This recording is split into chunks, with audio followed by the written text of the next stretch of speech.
పింఛం విప్పిన వెలిగి మల్లే తొలకరి జల్లుల మేఘం మల్లే అలజడి హృదయం మాడిన కూచిపోడి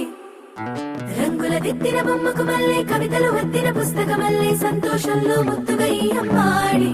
ఆరారు ఋతువుల అందం ఒకటిగా కలిపి వింతలు ఏడు పక్కకు జరిపే కొత్తగా పుంతలు తొక్కెను ఈ అరవిందం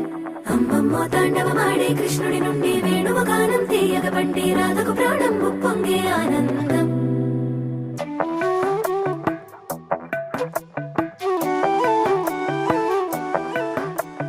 మధురము కదా ప్రతొక నడక నీతో కలిసేలా తరగని కథ మనదే కనుక మనసు మురిసినిలా ఉసురే